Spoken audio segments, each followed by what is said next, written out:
Greetings, everyone. Welcome to this special edition of Earth and Body Ecosystems, where we explore our bodies and the connection to the earth surrounding us.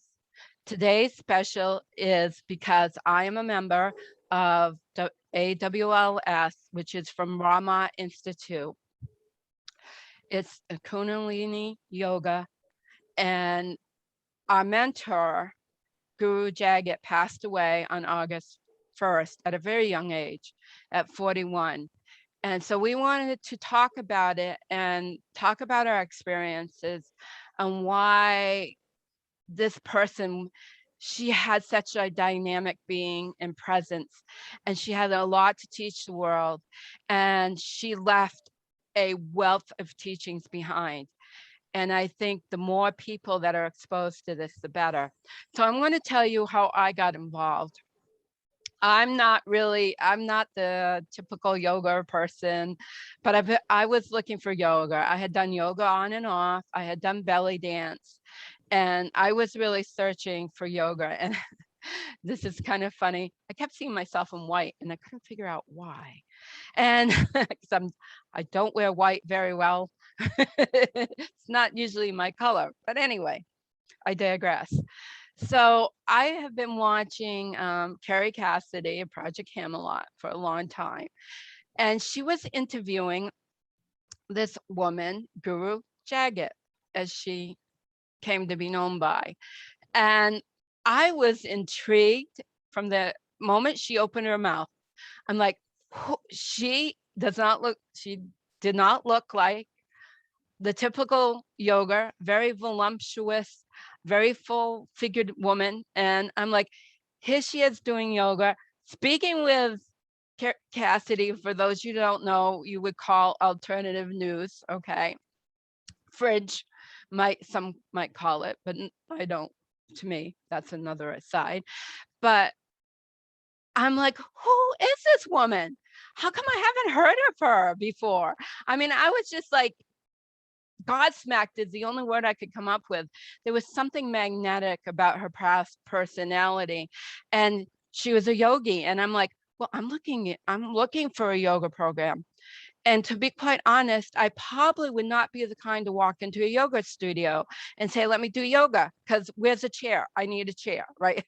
So I'm like, virtual, this is perfect for me. Nobody's going to be judging me. I can do my own thing, do it in my own way, figure out, there's a lot of ways to do things, even if you're sitting in a chair. So I dove in and I looked into Rama, and I started with just a basic membership. And then I got more involved with Rama Live, and then I got more involved, and I talked with one of the administrators, and then she recommended Aquarian Women's Leadership Society. And so that's how I got involved. And it was actually December last year. So for 7 months, I started practicing, not daily, it's still my goal, but practicing when I could, finding a lot through the breath work, finding a lot through the meditation, because Kundalini Yoga is all encompassing. It's not just a physical workout. I would say encompasses all your bodies. It's actually 10 bodies, but when we think about the mental, the physical, the emotional, and the spiritual bodies, that covers it all. So that was like really eye-opening. And so on these calls, we really got to know Guru Jagat. We got to know a little bit about her personally, but really about her persona and how compassionate she was, how sure she was of her mission. And it was really kind of modernizing yoga and bringing it into the Aquarian age, as a lot of people like to call it now. So that's how I found my way. And I'm going to let these other two young ladies speak and let us know how they found their way to Kundalini Yoga. And then we could delve in more to what working with Guru Jagat on a personal level has meant. So I'm going to ask Miauwling to go first because she is also an AWLS, and then we will hear from Amber. Miauwling?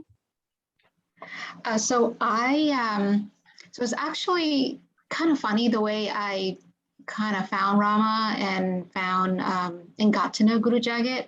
So I've actually I started Kundalini around 2012, or maybe end of 2012, beginning of 2013. And it was through a woman called Gabby Bernstein. And I went to her, it was an event. And before this, I've never meditated in my life. All I thought about meditation was it wasn't for me. I wasn't really into just sitting still and doing nothing, because that was something that I couldn't do. And then I went to this event that was hosted by Gabby Bernstein, and then she had a group meditation, and then I started to cry. And then from then on, because I felt something just touch my heart, and the Mu mantra was going on, and all we did was just we sat there, and I said, wow, I didn't even know what it was until later on. I found out it was Kundalini Yoga. So I started my practice then. I would go after work, I would take some classes at the yoga studio.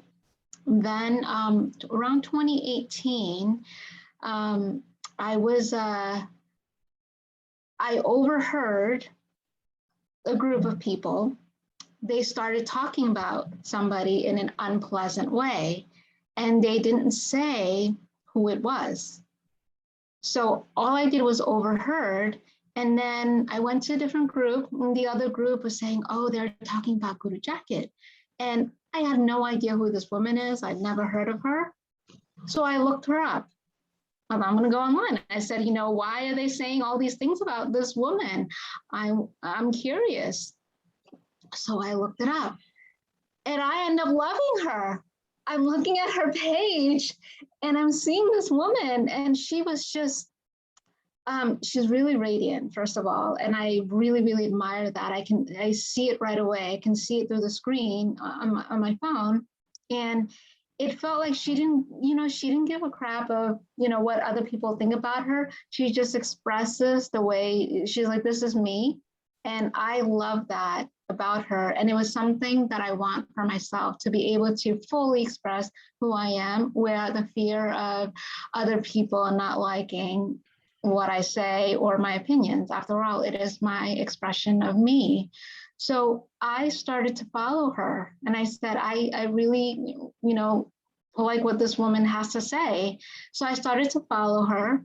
And then when she was in New York, I took a class at Rama, and this was 2019. That was my first class ever at taking a class with her in person, because I wanted to feel what her energy felt like. And when I was there, during the class, I felt really, really good. It felt like this enveloping, like all encompassing, really soothing energy. And it felt like super, super safe. The container was really strong. And when I left, I felt like I saw stars. It's as if like my wishes or desire, I can literally just pull it down and manifest it. I didn't know what they were then really, but it just felt like that to me. I felt really, really good. And I said, wow, this is really amazing. I really love her energy. And then 2020 happened,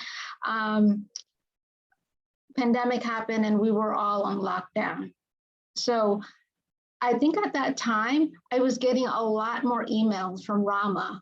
And then a lot of the stuff went online. So then I started doing Kundalini Yoga online, and it was really good. A lot of the things, I listened to a lot of Guru Jagat's lecture, a lot of things that she says, I would start doing them. And when I did them, I manifest them, even though I was home and I wasn't going out, but I started releasing a lot of stuff that's within me, and I'm starting to attract things. And I said, wow, this is really amazing. And I really, really love her. And I really miss her. She's not here in human form. Amanda, your story.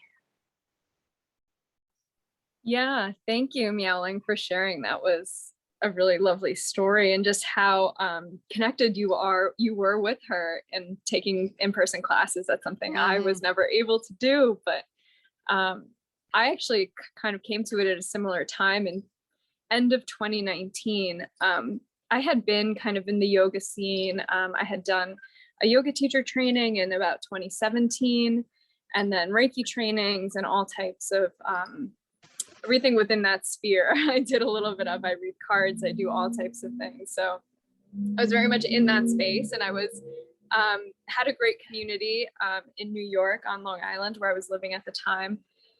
And in end of mid 2019, I moved to Ohio, where I am now, to start grad school.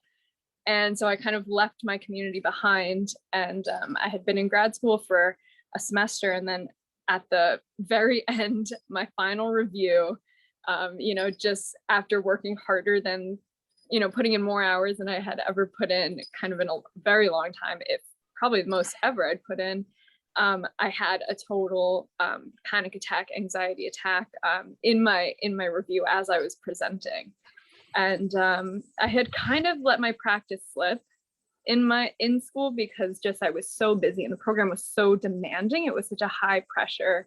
And I'm in a design school. So if you kind of know, like, the architecture, I'm in landscape architecture, but it's very similarly high pressure, and just a lot of kind of putting in your time, and kind of that whole workaholic ethos is very prevalent. So I had totally collapsed under all this pressure. And I realized that I was going to need something different, and that the Ashtanga and the yoga I was doing before wasn't necessarily serving me now, because that would physically exhaust me, but I needed meditation. I needed something that would give me energy. I needed to kind of mentally be present and kind of be able to kind of get through my day and be productive. And I was quickly realizing how much more life was demanding of me, not only from grad school, but side jobs. And, I was in a serious relationship at this time, kind of just building that relationship. So all around, I was feeling the pressure, and I really needed more. And I was like, okay, I knew of Rama. I knew of Guru Jagat. I had listened to her podcast, and that was about it. And I had done Kundalini before then, just through my community. So I was familiar with the energy, and I knew it was different, but I had done a couple classes here and there, never really stuck to anything. End of 2019, I signed up for Rama TV. I was like, this is what I'm going to do. I think this is going to work for me. And I also did what I could. It wasn't an everyday thing, but I would do a full class. Sometimes I would do 20 minutes, but, just listening to her lectures was huge for me, listening to her podcast on my drive to school, things like that. And she so deeply inspired me. One of her biggest messages that I took away from all of it is that, with this added pressure, it's not even about surviving is one part of it, but you can really use that to thrive. And this whole idea of like thriving in higher and higher pressure, where the stakes are just getting higher and higher, and you can really, if you kind of learn how to use your energy and how to kind of just tap into either what you have inside you or kind of shape things, you can thrive, you can be victorious. And so she gave me this mantra of victory, and using that just as an internal mantra. And the other mantra she gave me was keep up. She would always say this, and it was kind of her personal philosophy, but she was always on it, running her businesses. And that was what she lived by. She was like, just do your daily thing. And if you can do a little bit extra, but just do something that keeps you going and just kind of keeping up. And so I loved that she wasn't the yogi that was like, well, just meditate all day in a cave and that's how you reach enlightenment. She was very grounded in the fact that, okay, this is a householder tradition. This is something that you do when you have a family. You have to run a house, you have responsibilities, you have to kind of carry the pressure of the world. This gives you that strength. Like, this is something that you can use in that way. And so I just went into the rabbit hole, and that was kind of end of 2019. I got deeper in during the pandemic. I was like, I need more of this. And she was kind of teaching, no, we all need more of this. And kind of just giving us more meditations. And and so I had been, since then I've been pretty consistent. And then I did the, just tuned in online to all different types of events, the festivals, the Rama festivals, the solstice events, tune into things like that. But yeah, I had always wished I had done Aquarian women leadership, and even some of her, I wish I had made it to kind of her studio in person while she was around. But yeah, there's so much that can be said. Yeah, I wish I'm shy, but I would have really liked to have met. And I feel I was fortunate enough that I think the second to last commune call, I was able to speak with her directly. And so I really took away a lot from that, especially in retrospect, right? One of the things she said to me was about my wisdom, and she said the wisdom just you can tell, she says, it just oozes with you. And I was talking about, my podcast with my friend, and that I feel like I have something to share. And so I needed to hear that in that moment.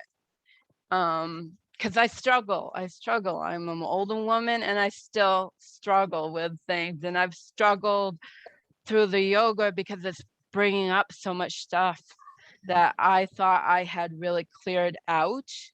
And I think in a lot of ways I had, but it hadn't been cleared out of the body. It was, I feel like it had cleared out from the mind and some of the etheric areas, but by the physical body was still holding on to a lot of traumas and stuff. So it really helped me clear that out. I want to tell everybody that the teachings are more than just yoga. Her teachings are about life, living in this age.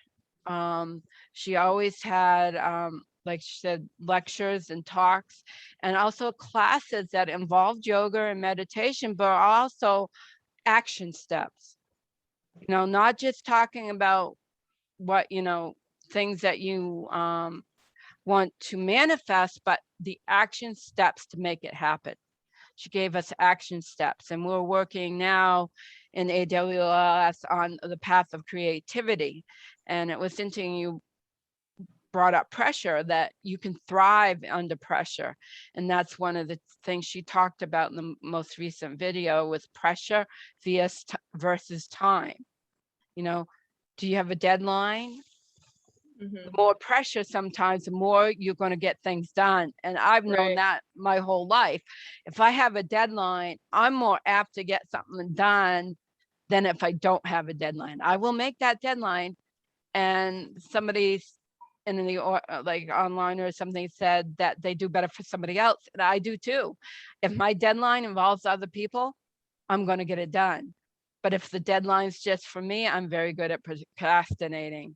And so sometimes that pressure is what drives us to accomplish what we need to accomplish. So Miauwling, I would like to ask you, what is the biggest thing, because I think Amanda said that you take away from that you learned from spending some time in her online classes? The biggest thing that I've learned was that when I was practicing Kundalini before I met Guru Jagat, I was just practicing it as a way to relieve my stress, and that was it. I didn't know how to utilize the technology further. I had no idea, and I wasn't taught in a practical way. So then when I met Guru Jagat and I was taking the classes online and listening to her lectures, she was able to teach us, okay, this is the set of kriyas, and then after this, then you follow these certain steps. And there were practical steps. And when I did follow them, things that I wanted began to flow. So I said, oh, this is how I can use it in a practical way. I didn't know how to use it before. And this opened up a big door for me. I said, wow, this is extremely powerful technology. I didn't know that before. It was just a practice to release my stress and anxiety. That was what it was. but now it has become more of a way of living. She was able to give me this perspective. And this was by the end of 2020, I was starting to feel, well, I'm really solid. I'm 100% following her and really loving her guidance. And then by 2021, I was taking more of her intensive courses. They were with Immense Grace. And there were 2 courses, one in February and one in March. And it was like a weekend long, like 4-day. One of them was like 2 days, the other one was 4 days. And it was really amazing. I was able to release a lot of the stuff that I had, like things that took maybe years to release a little bit. Like this just felt like somebody just whacked me with something, and then everything just, it was like a major purge. And it was just me by myself at home, just doing these technology on Zoom. Yeah. And just listening to her talk. And I feel like she's able to, I felt like a sense of protection, even though she's not here in my apartment or anything, but it was almost like she had this like she protects all of her, almost like she was mama bear, and she protected all of her babies. that's what it feels like. And I love that type of feeling, because I felt so safe. Do you want to add something, Amanda? Yeah, no, I was just gonna say, I feel like that mama bear is so accurate, and I related to that a lot when I had found out that she had passed. That I actually the night before, so like the last day of July, I had this very strong dream, very clear, very vivid dream, and I often get a lot of very strong dreams, but this was one that really stood out to me. And I had met her in this dream, and it was a huge party, and she had thrown this huge party, and I got invited, and she was there with all her people, and I got to talk to her, and I felt like, wow, I finally met her. We had a really good conversation. I told her who I was, and she just gave me this huge sense of validation in this dream, where she said, like, you're doing great. Like, it sounds like everything you're doing is super interesting and super progressive and helping the world in this way, kind of in line with, her missions. And, I'm doing my little specific part, but she really affirmed me. And she said, just keep it up. And I woke up that day and I was like, wow, I want to get more into this Kundalini. I need to I want to up my practice. And then the next day I found out that she had died. The next morning, I woke up to that news. And yeah, it hit me so hard, and I was so shocked at how upset I was. And then just looking at the community, I feel like everyone was just as shocked and so emotionally and so grieving. And everyone was like, I never met her, and I wouldn't have thought I would feel this way. But I felt like my feeling there was that she was that guiding, that mama bear who is leading us all into these realms that are into kind of bringing us information that's very fringe or very this whole technology that you don't access this in a normal vinyasa class in the mainstream yoga. This is not what you're getting, but she gave us these tools. This is like she was leading the pioneers in a way, and I felt like, yeah, like she was the mama bear of that ship, and she was the captain of that ship. And yeah, it's funny for me. It's my age. I'm almost in my birthday. I'll be 59. So for me, that mama bear is kind of like not really working for me, but I would say as a sister, more of a sister type. Like I could see her as a sister that and I don't call myself a follower of anything, because again, probably my age, I've been around a while, but I feel like I learn something from everybody I encounter. I can learn something. I can take something away from walking along. And I I put it down that, wrote it down in our group, that I felt like I was able to walk beside her, not necessarily follow, but walk beside her for those 7 months that I was, I'm going to say it now because it seems like it now, a privilege to meet this, her aura, her energy, you know, like you said, it was, I can understand, you know, you seeing her like the mama bear, that makes perfect sense to me. But definitely she had that energy of protection, and that her compassion. And so maybe I kind of want to touch, and I'll give a couple of examples too, of how people with such a dynamic, strong personality, because you said something, Miauwling, about that. When somebody has such a personality like that, people either love them or hate them. You know, they come under a lot of criticism, and I didn't see this for her, but I can think of a couple of examples of people I have met in my life. And one of them is Susan Weed, who Guru Jagat interviewed, so it's kind of ironic. But I went to do her apprenticeship, and I was told, you know, that sorry about that, that she, you know, oh, you don't want to study with her. She's, you know, she comes across all nice in little workshops, but if you go, you know, spend time with her, you're gonna, you know. And I'm like, well, that's their opinion. I want to make my own opinion. And I will say they were kind of right. But I did learn something from that. You know, I learned, like, I respected some of her opinions, but I don't take everything she says to heart.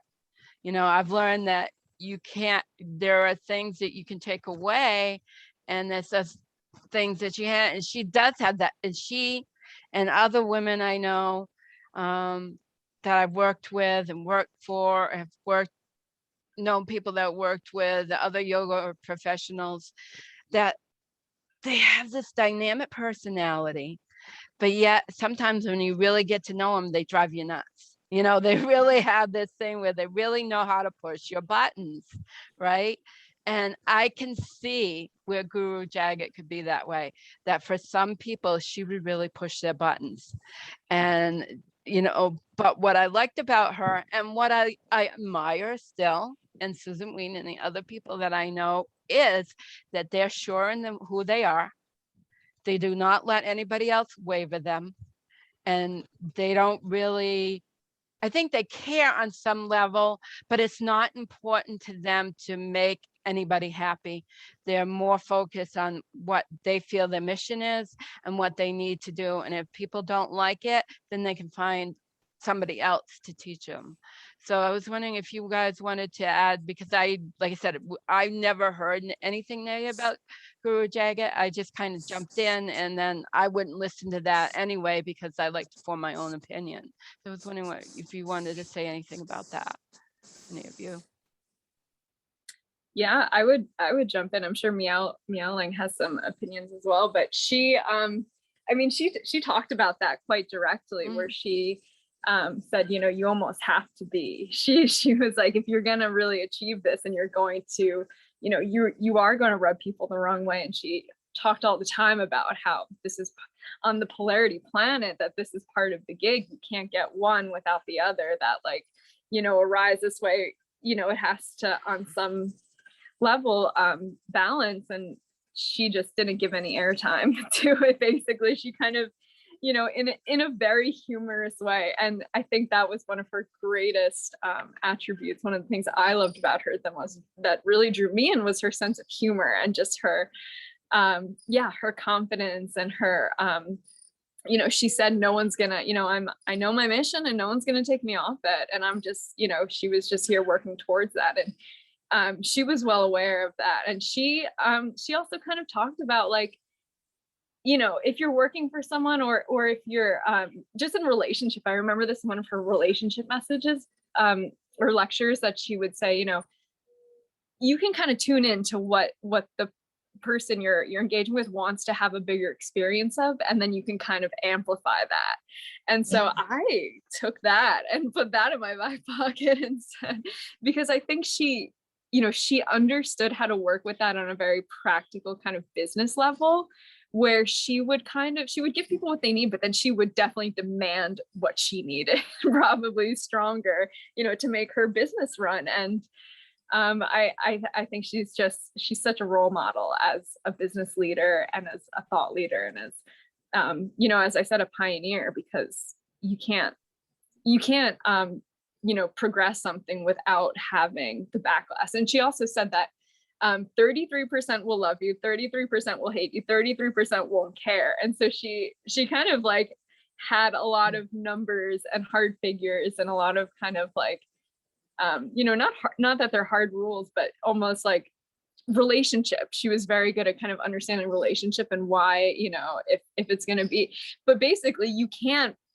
what I took is that you can't run something so big and so successful and so impactful without, you know, without the other side, without the rub of it, as she would say. And she kind of acknowledged that.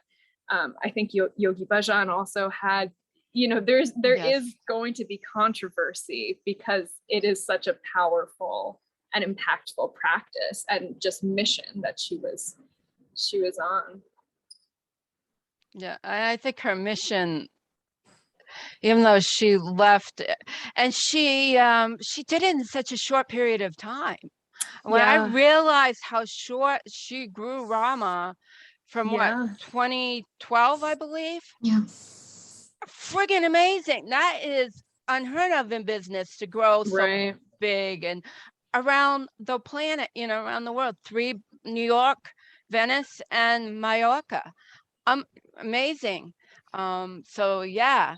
And I would say, unfortunately, even though she left us early, she did complete her mission. She got this off the ground, and now it's our turn to carry. And I'm trying to figure out, somebody my age, how I can carry this mission forward, but I'm going to do my best, you know, right?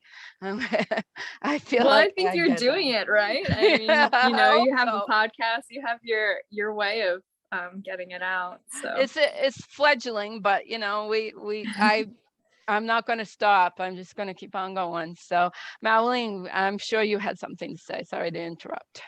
Oh, yeah. In 2020, in the beginning of the year, I always do like a little bit of journaling. And then I would come with either a word or phrase that I go by for the year. And my phrase, actually the word was integrity for me. So I wanted to do things that was of integrity to me, right? To show up in my truth. And it was something that I've been struggling with all my life because I didn't have any examples of it. I didn't have any good examples. I had some examples, but they weren't really solid examples. And then when I met Guru Jagat, she was the most solid person that I know, even to this day. I know she's not around anymore, that really stood in her integrity, regardless of what other people said, or if anyone tried to sway her this way or that way, whether they complimented her or they said something that's not pleasant, she still knew who she is. She wasn't swayed by compliment or something that was said that was critical to her. And that is something that I deeply admire, that showed so much strength in her. And I said, wow, okay, this is what it looks like. I was looking for something or someone to give me an example of that, you know. And then when I met Guru Jagat, I said, okay, I could tell she is a really good example of that. And it was almost like I had like a needle of my own, like, you know, within me, you know, when I'm showing up a certain way, I said, okay, is this how I want to show up? So I always have this, I know what it feels like when Guru Jagat shows up as she is. So I always put myself in that sort of feeling so that I can stay in that integrity. So, you know, this is not even like taking any of her classes. This is just by the way she's showing up, to the world. So that alone, I mean, just that, without even me taking any of her classes, or even me, let's say, not knowing anything about Kundalini, just picking up that essence was good. It was good enough. She taught me a lot just by that alone. And I could tell because in May, Guru Jagat came to New York for Memorial Weekend, and I was so excited to take her class because I wanted to thank her. I was this little girl, oh my God, thank you. So I go up to her, right? And I was telling her all the amazing things that she had taught that I loved because I was able to utilize it and manifest. And she stood strong and solid in her. Like, she wasn't swayed by my compliment. She said, that's really awesome. You do you. And she's right about that, and I love that she stood in her, I guess, integrity, in her truth. Yeah.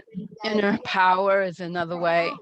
Yeah, she said, I teach this because it's my mission to teach. She knows what her mission is, and it, and it helped you. That's amazing. Now you have your own mission to do.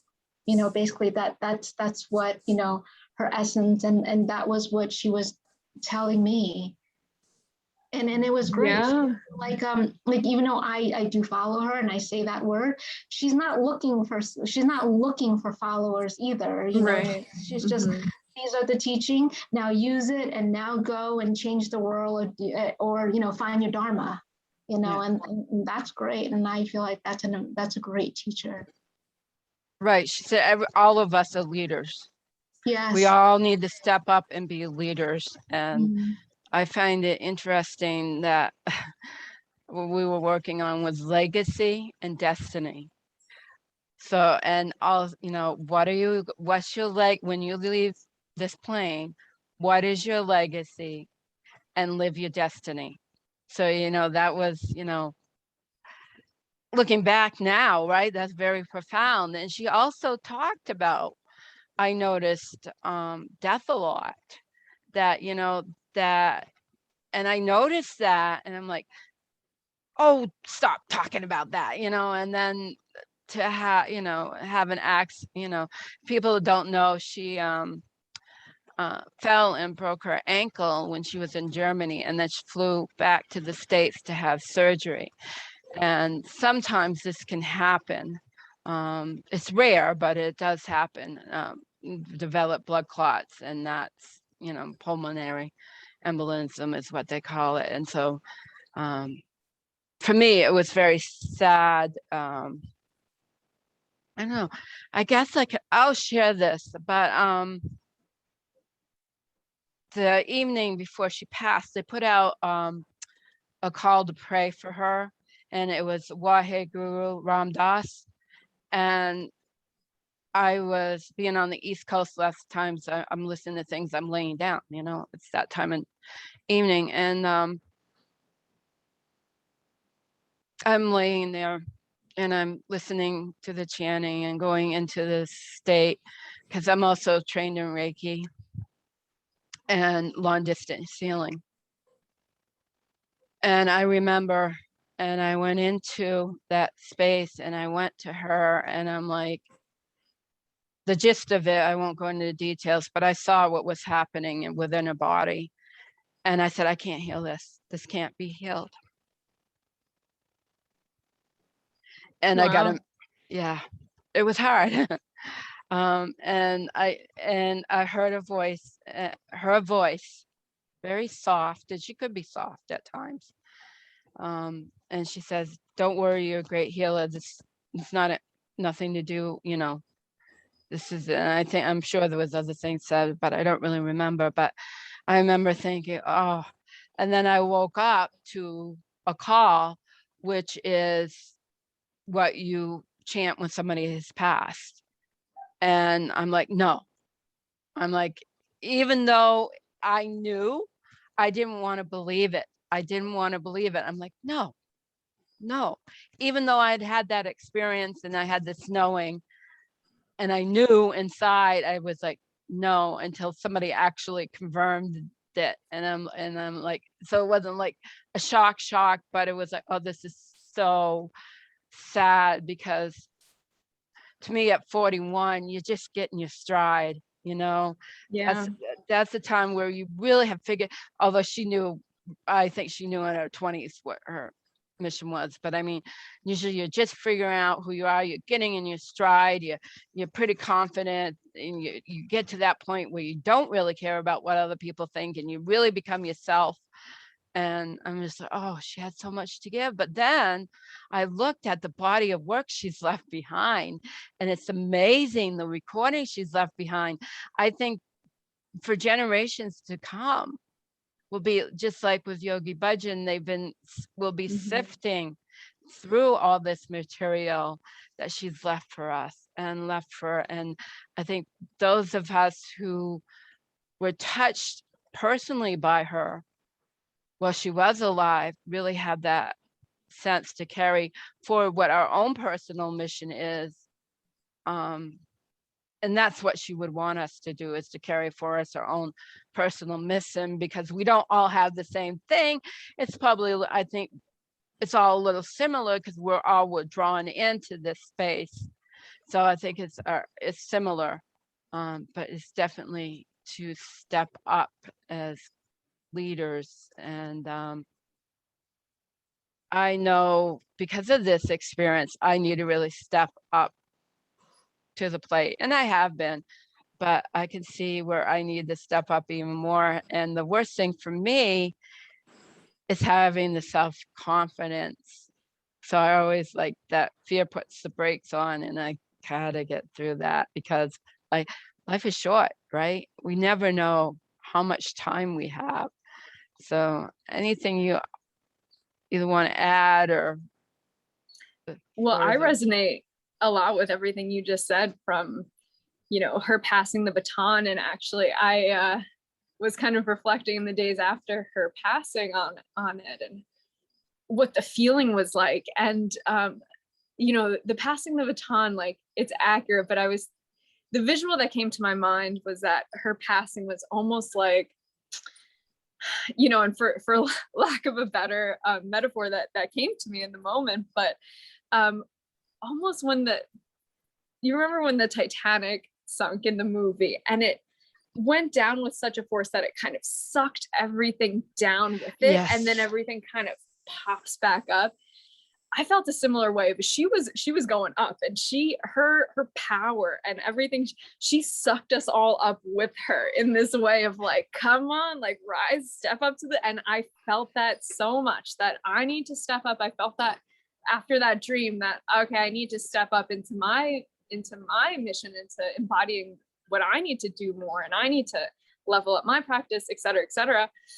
I felt like her death shook me so much, and shook the whole community so much, that it was such like a rupture that kind of echoed out this wave of energy that we all kind of were like, oh my goodness, now I have to. And so she, in her passing, it almost created all this mushroom cloud of room for everyone else to kind of, everyone's bubbling up and coming together.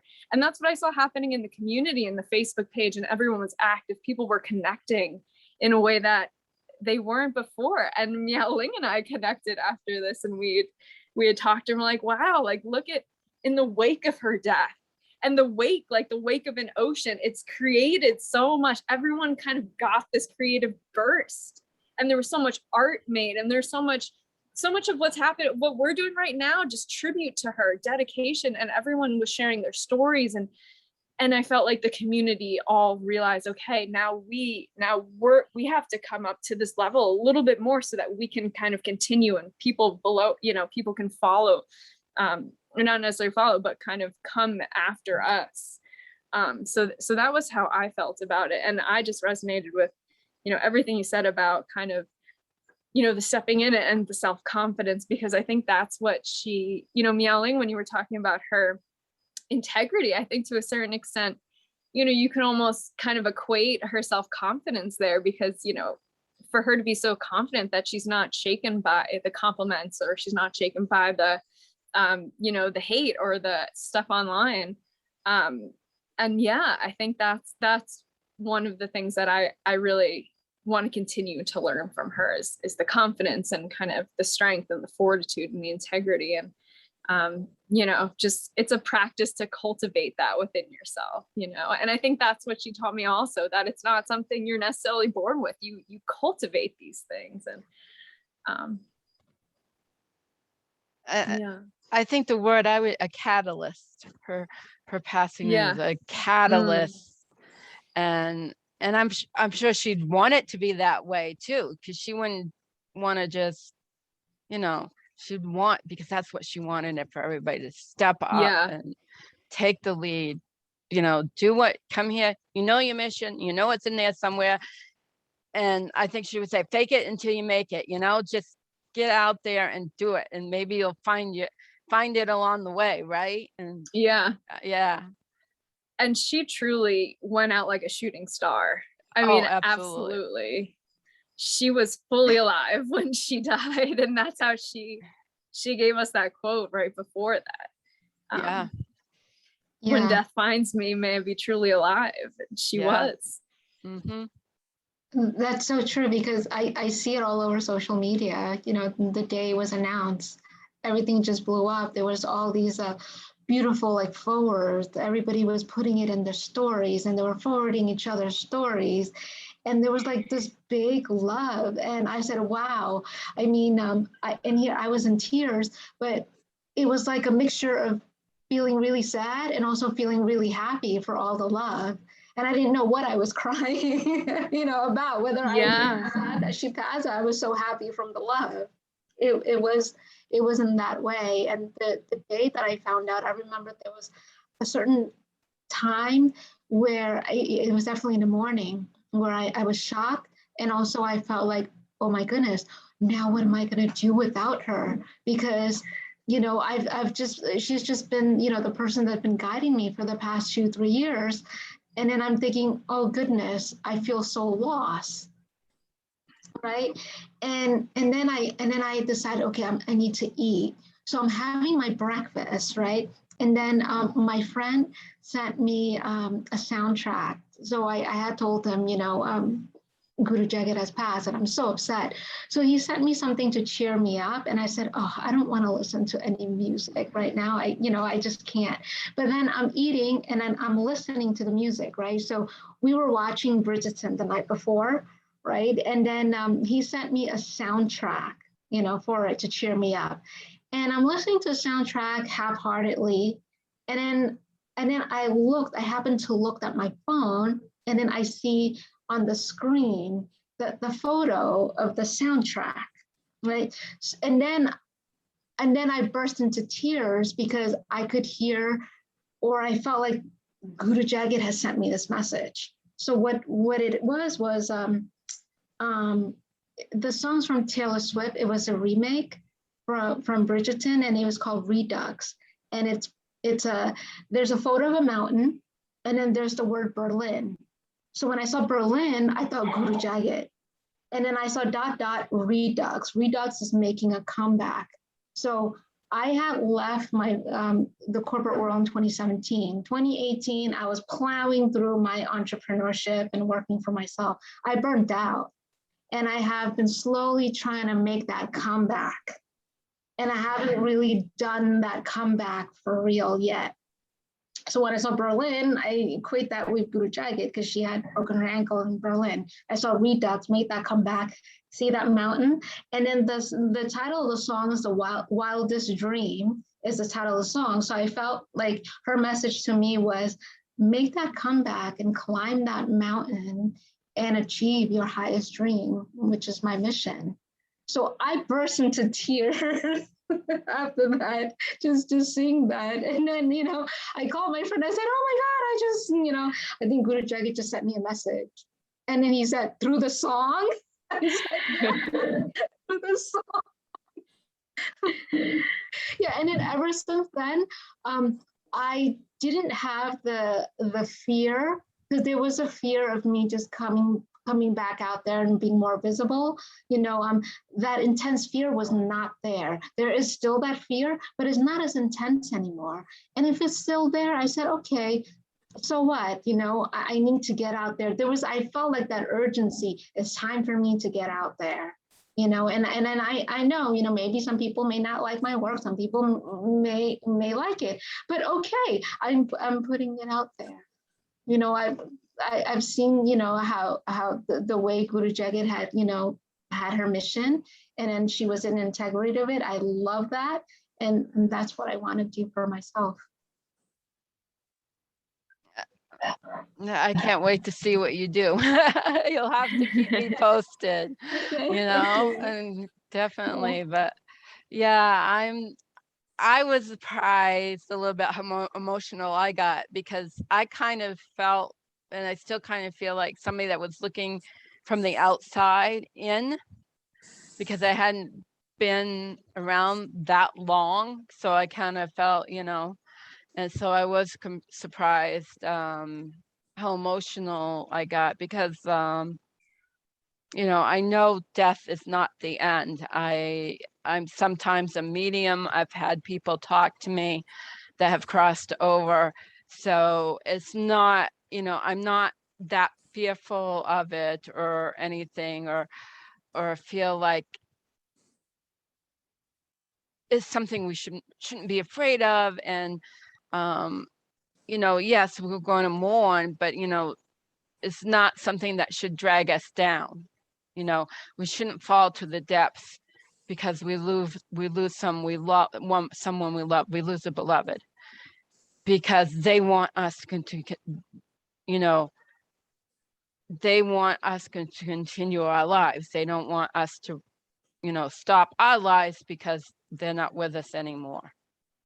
So I was surprised at how much, I didn't realize how much she was affecting my life until she crossed. Then I realized, whoa, only through the screen, right? But I'm still through the screen. I'm really good at picking up on people, especially if I can see the face, see how they talk, and the nuances. I'm good at picking up. And I could tell she had integrity. I could tell that was like the core of her being was integrity, purpose, and she was very compassionate.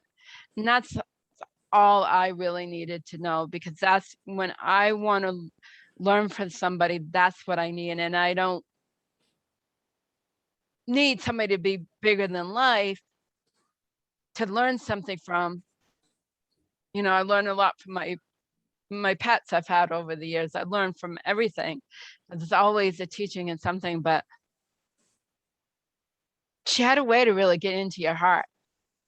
If you were open enough, she had a way to really touch your heart. And that's what I loved about her, is that, in retrospect. And also the teachings, it's kind of hard for me. I come from the computer age, but yet I kind of remember before the computer age. So when people call something a technology, it's kind of like, what do you mean technology? But what they're actually talking about is the way that the Kundalini Yoga works through the body and works through the system. It is a type of technology or a system that you can learn to use and work for your, benefits your whole being, not just, one segment of you. It encompasses everything. So, yeah.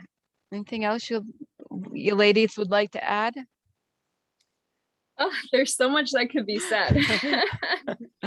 There's so much. She had so much wisdom and so many teachings that it's hard to just wrap something up in even like an hour conversation. We can't even get to the core of it. We can get to a couple little points and what it meant for us and everything, but her mission and her wisdom was so deep, and I feel like it touched every part of life. She had relationships, she had beauty and radiance, and business. Oh my God, what a wealth of knowledge for business and oh my gosh, leadership. And so, and I'm only at the surface of the iceberg, and I am just so excited to I'm grateful, as you were saying, for the library that she's left us, and excited to, go back and do a teacher training, even, just watch one of her old ones. And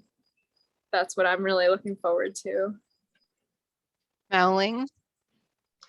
I'm actually grateful the way she kind of put us together like this, because otherwise I think the three of us would not be doing something like this. We would not have gotten together. Right. Yeah, we wouldn't. And just be talking about her Kundalini Yoga, but more importantly, we're connecting. And we're connecting because we're feeling our heart is open. There's a lot of love. And I think this is what she had wanted, even when she was alive, right? She was always the creation culture, right? Yeah. Yes, exactly. That's what it is. Yeah. And I feel emotionally fulfilled just from this conversation here today. Yeah. Thank you, Heidi, for this idea. Yeah, me too. This has been a beautiful personal way of closure, and not even closure, because I know it still goes on, but just an important part of grieving, of anyone's lost a family member. It's like, I like to, you reflect back and think about the good times and everything they gave you. And she really gave us a lot. And I agree, Miauwling. I think her community came a lot closer, and we're all kind of, woven together more so now. Yeah, I think so too. I'm feeling the connection a lot more. And I don't think I started this podcast with my friend Joyce. She said, this is more important. You were involved with this and she wasn't. So she said, I'll let you take and do this special one. And I don't think I would have stepped up to the place if I hadn't been involved in the Leadership Society, because I'm like, I'm not a leader, right?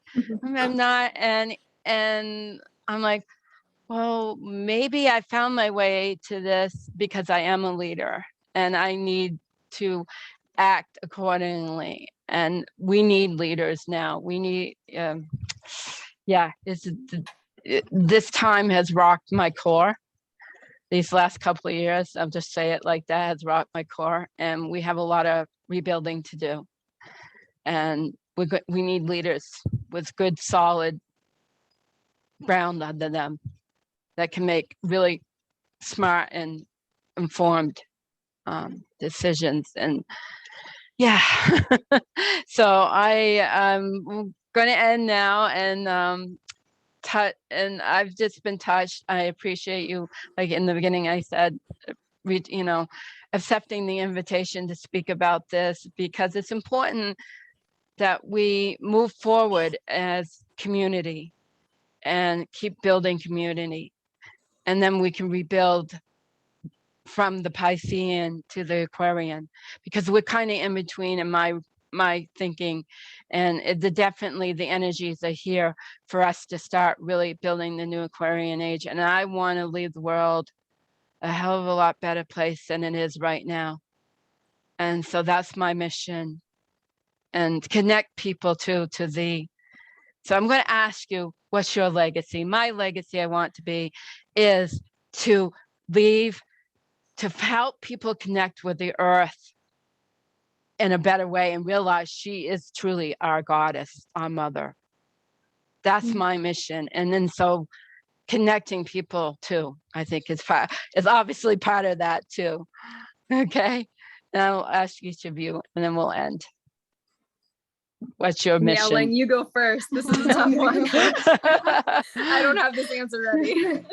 So it actually was just this week when I figured out what my legacy is. It took a while to figure out. It took me actually 4 years to figure out what my legacy is. And then when I wrote it down, it took only 5 minutes to write down, but it took me 4 years to actually arrive there and actually feel good with the mission. Before I had all sorts of things, but I didn't feel it was aligned with my body, or it didn't feel good. But this one actually does, because I actually practice this. So my mission going forward is really to practice joy through gratitude. So I help others generate joy through the practice of gratitude.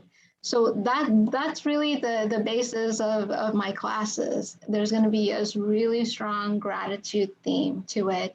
And I've been having a lot of fun just putting out the classes and facilitating it. So, and when I did that, I said, wow, this feels really good in my body. This is it. Yeah. Yeah.